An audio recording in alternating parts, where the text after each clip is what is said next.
All right, Shalom. Start this lesson first and foremost. Want to give all praise, honor, and glory to Yahweh, Ba'ashem Yahushai, Ba'ashem Kakadash. Double honors to all his apostles, a great millstone, rule well, and push out the 100% truth and truth of sincerity. And Shalom to the old fellas here across the four winds. Lord, want this lesson be edifying. Lakia. And the title of this lesson is going to be Accepting Rebuke. Hey, in this truth of ours, a rebuke is necessary. We need the rebukes. You need to be reproved. Because simply, how do you know where you're messing up at? Or how do you know what point or spot that you're weak at, if you're not getting rebuked? So, real quick, I want to get this real quick. The scriptures tell you open rebuke is better than secret love, which is true. Hey, if you see your brother slipping, you see your brother messing up in a certain aspect or in a certain area, hey, let them know. Open rebuke is better than simple love. Some people may take rebuke as somebody just, angrily speaking to you, somebody getting on you, But hey, the definition of rebuke is express sharp disapproval or criticism of someone because of their behaviors or actions. An expression of sharp disapproval or criticism. What does rebuke mean biblically?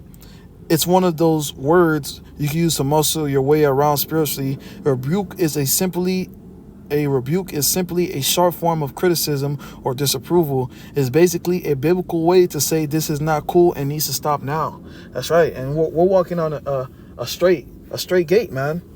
There's water on one side, there's fire on the other side. And it's one behind the other. If you see somebody messing up in a certain area, or somebody's not, they're lacking in a certain area, let them know. And I'm speaking to myself first and foremost. I need to get better at saying things. I need to get better at speaking up. Because the scriptures talk to you about that. The scriptures tell you, hey, Proverbs 27:17, iron sharpeneth iron, so a man sharpeneth the countenance of his friend. If you say you love your brother, hey, if you see your brother slipping, if you see your brother messing up in a certain aspect or area, speaking to myself first and foremost, hey, let him know. He may not see what you see. The Lord might put something in your spirit for you to see it, and he can't see it. This is something that brothers push heavy in the camp. Hey, you see something, say something. And I'm speaking to myself first and foremost. I need to work on that more. But hey, accept the rebuke, man. Hey, of course your feelings may get hurt. You may feel some type of way, but it's not about us. It's about getting salvation. It's about feeding the elect, feeding the sheep. Because at the end of the day, we got a job to do. And I'm speaking to myself first and foremost, man.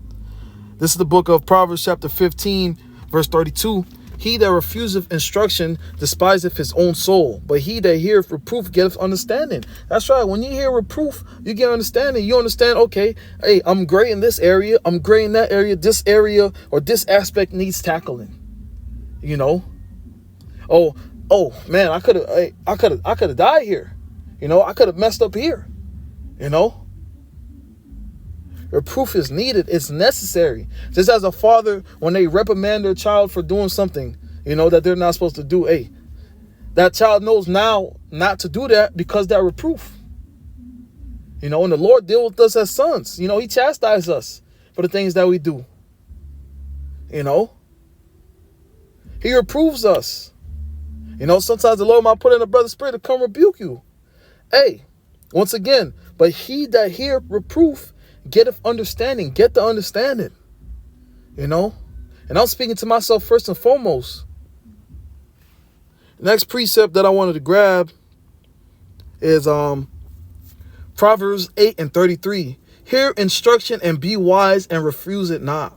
And that's plain. Hear the instruction. Hear what's being said. Hear what's being told.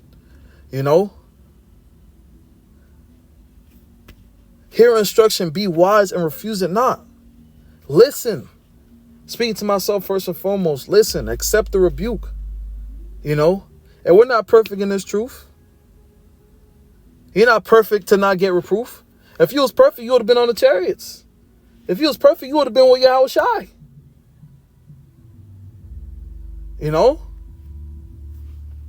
The rebuke and the reproof is necessary. It's the book of Proverbs chapter 24, verse 16. For a just man falleth 7 times and riseth up again, but the wicked shall fall into mischief. And hey, once the rebuke happens, you know, hey, accept it, you know, accept where you need to work on, you know, and just get to it. You know, scriptures tell you, don't let your sins weigh you down. Don't let your iniquities lift themselves up. You know, we're not perfect. That's how we need Yahweh Shai. You know, so when the rebuke comes, accept it, you know.